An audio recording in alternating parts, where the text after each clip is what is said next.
about the weirdest thing about me. I used to be a professional wrestler. So something that I was talking to Johnny Pockets, John Beaton, Rudolph, I don't know what to go about. He was asking me earlier who I stay in contact with, and I was saying a lot of my friendships from these other epochs of my life are maintained now through artistic endeavors. I don't know if I'd ever really just like go visit someone to visit them, but I always try to orchestrate these trips around doing these projects with friends, whether it's music or graphic design or whatever. And it's always interesting to do that because you get rooms like this, people that you've known and loved for so many years. And over the last 2 days, there's been a guy coming out to the shows. His name's Nigel McGuinness. He's the best professional wrestler I've ever been in the ring with. And so after the first night, I said, Nigel, what'd you think of that pro wrestling story I read? And he said, it's too verbose. He said, no wrestling fan is going to enjoy that. Because they're not going to understand it. And I said, I didn't write this for wrestling fans. I never worried about the damage. Ligaments and lost teeth, though these things did occur. Bone bruises and fractured tailbones, those too. It's funny what a well-placed kick to the face or a knee forced against the joint can do to the human body, but it didn't matter. We believed ourselves invincible, breaking a fictional superiority over the fans, craving an actual one over our peers. To be superior in some way was our only hope of getting paid. We were the wrestlers of a new millennium, trained by those of the old. We thought ourselves superstars on the rise, undiscovered talent grinding out debt on the independent scene, before earning an owed fame on the main stage. Everything bought with a little blood and sweat. But I guess that's the beauty of youth, and folly as well.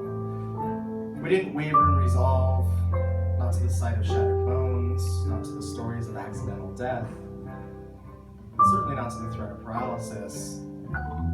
The only thing we feared was the fragility of our dreams. I'm 10 years older now, maybe 6 or 7 since last entering a ring. My teeth still broken, yet cosmetically bonded. My knees throbbing when I run.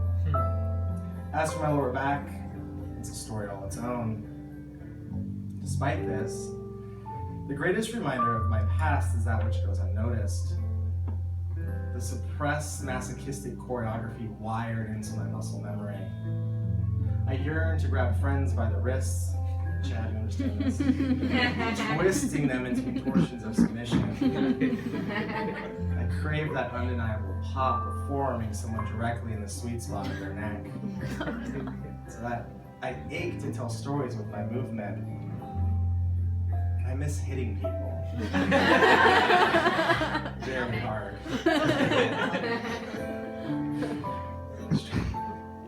Strangers don't believe me when I tell them I used to be a professional wrestler. That is to say, they stand quizzical to my appearance and demeanor, and then only a handful of reactions occur, and the questions are always the same. There's the clarification response. Wait, you mean the stuff on TV? The fake stuff? And then the confused response. Oh yeah, I used to wrestle in high school too. But I personally like the insulting one. But you're not very big. The truth is I'm not very big. Not in the way you'd expect when weighing such a claim against the stereotype. But I'm 10 years removed, 5 of which included a muscle-limiting vegetarian diet. And a lifetime has happened in the postscript of that epoch, and, like my former body type, a lot of things have changed. More questions then come, to which I answer yes, it's fake, yes, it hurts, yes, I've been in the ring with famous people. But these are not the things I wish to address.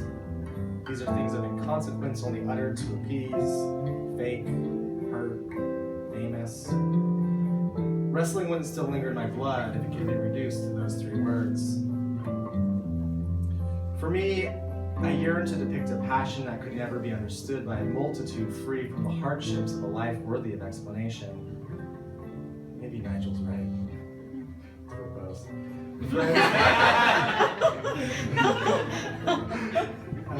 Friends becomes a word reserved for people who never pursued what they wanted, squandered life on mediocrity. Hurt is waving goodbye to your 5-year-old brother crying through the living room window as you back out of the driveway to relocate 5 states away in pursuit of your pipe dream.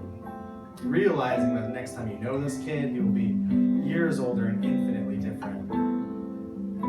Famous becomes those wrestlers who should have made it but never did. The ones who gave everything to the sport, their health, their youth, their pride, and received anonymity in exchange.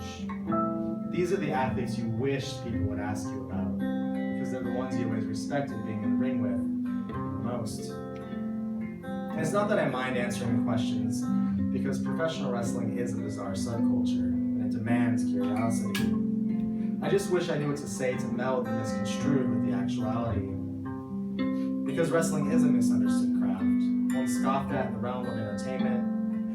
But to me, it's beautiful, like any fluid dance, such as the tango or salsa. But I assure you, I too once held those preconceived notions of the ridiculous dramatics and flamboyant theatrics.